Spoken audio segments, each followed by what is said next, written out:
That's absolutely true. I'm catching myself on things that being a lot more selective, putting things into friends of mine in my messenger window.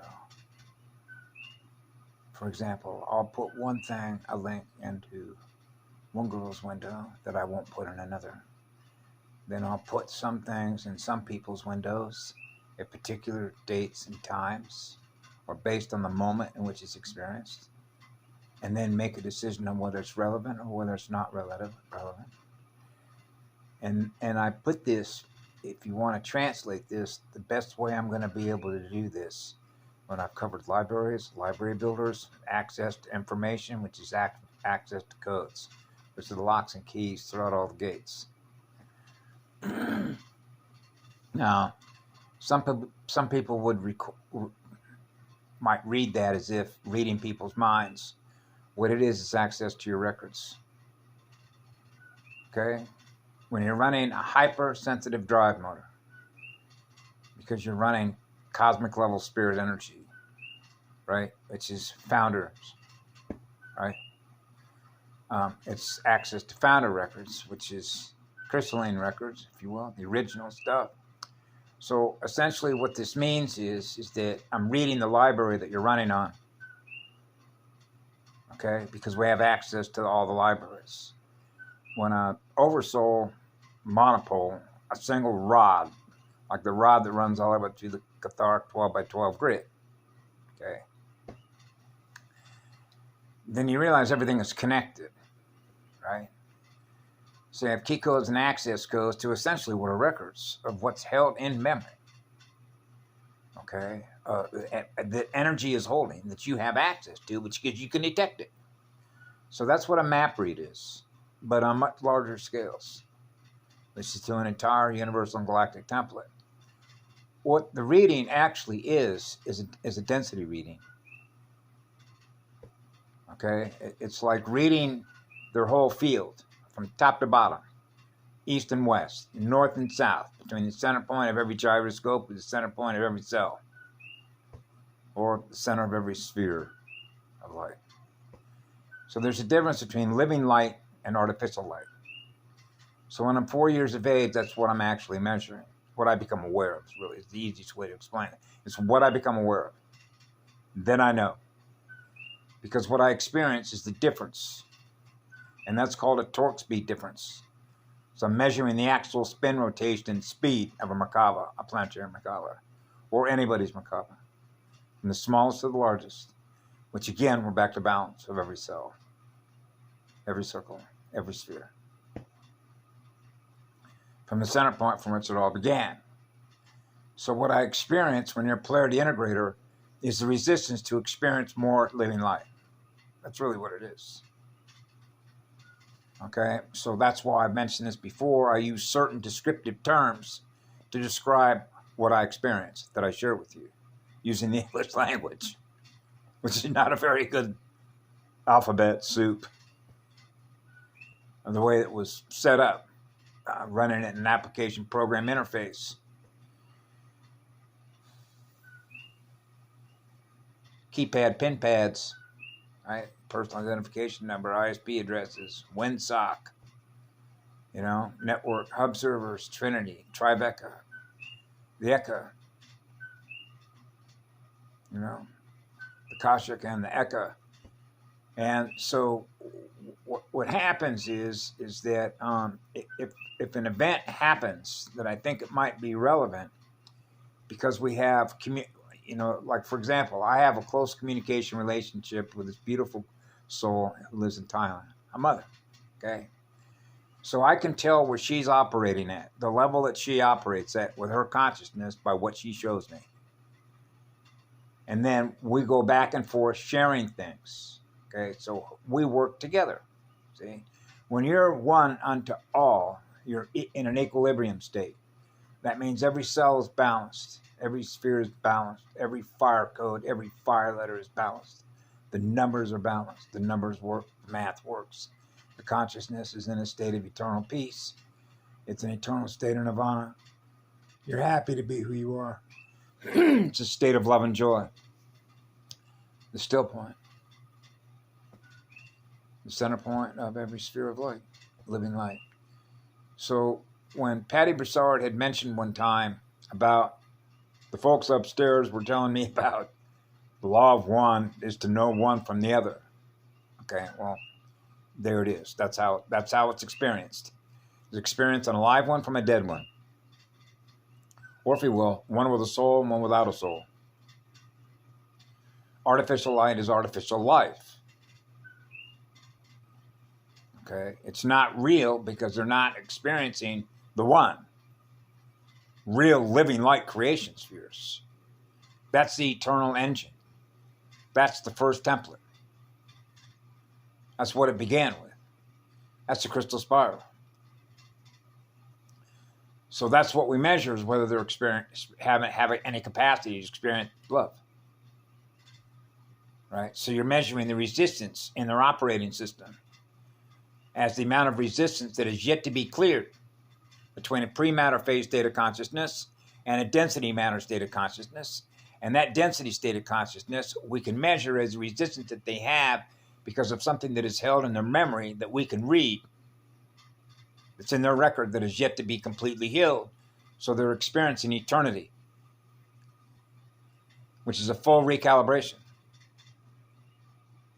Right? In other words, they're running the right codes. They got all the codes. They've cleared all the other bad codes. Right? That means they're running a clear channel. That means they're running a clear TV set. That means that all the channels, all the circuits, all the codes are all firing.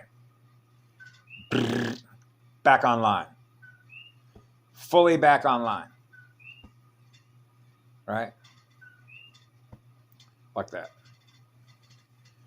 So it's sort of interesting that this particular video was prompted by a video that was put up by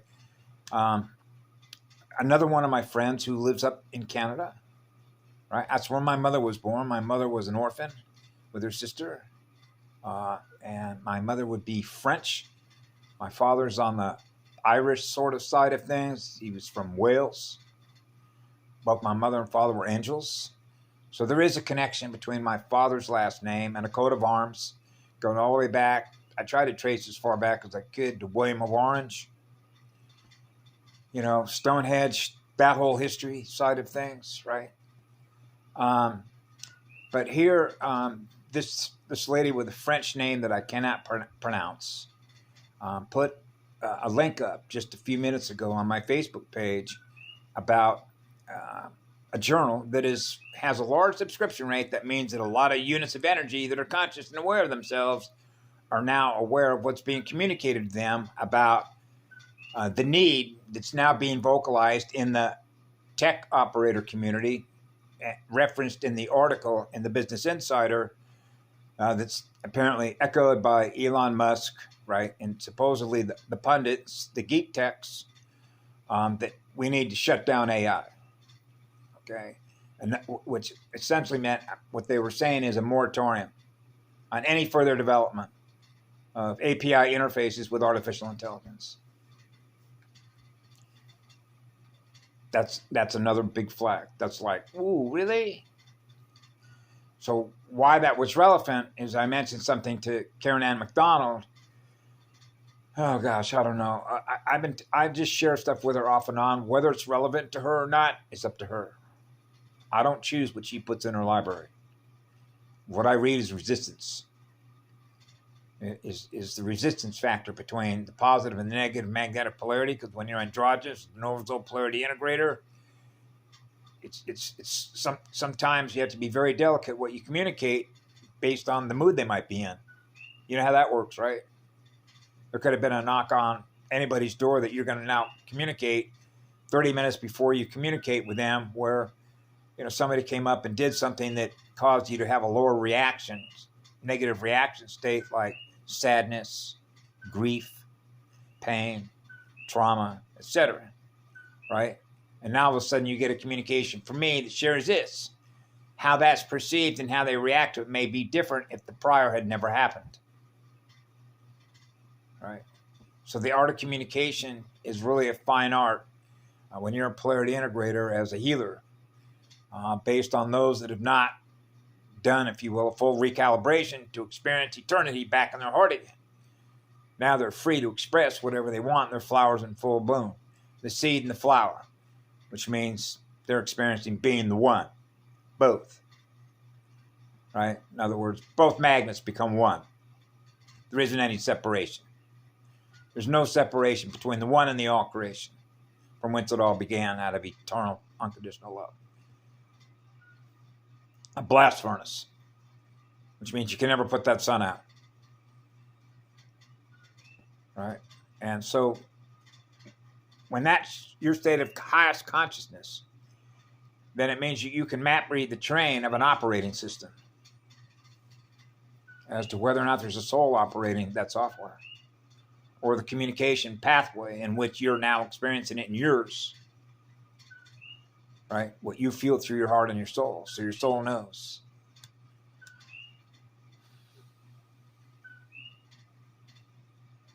So I thought that was a significant event, which is why I chose to say a few things about that. Because remember, I mentioned this before about I got a signal. Get rid of your phone, get rid of all your communications. Right? For many reasons that I've shared. And so then the obvious question is, well, what am I doing on this phone?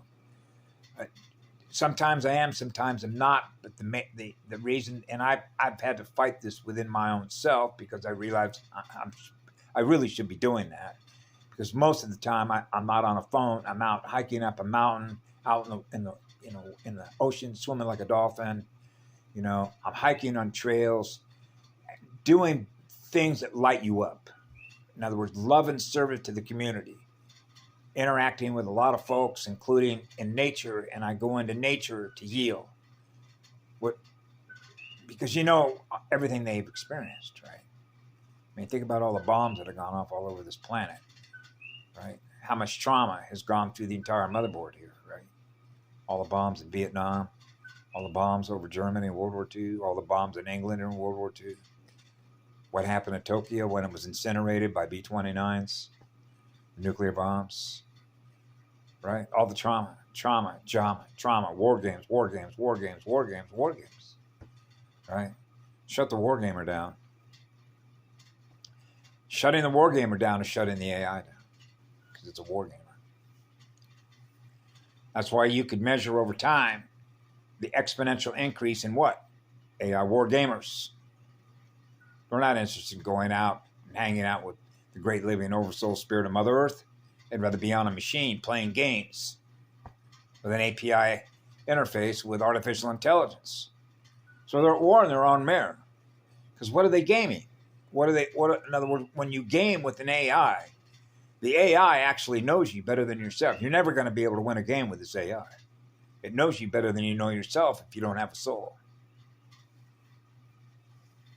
It's like betting against the house, and you're the house. Okay. So the house maps all your moves. So what it's doing is it's mapping your behavioral patterns on what causes you to move a piece in one direction or another, geometrically. It sounded like. Okay. And since it's a binary war gamer, that's pretty easy. The math is pretty easy for that. When it's duality, binary. Instead of experiencing being one, a single pole, a rod, right through the center, the whole grid. A flagpole. Hey, raise one flag, baby.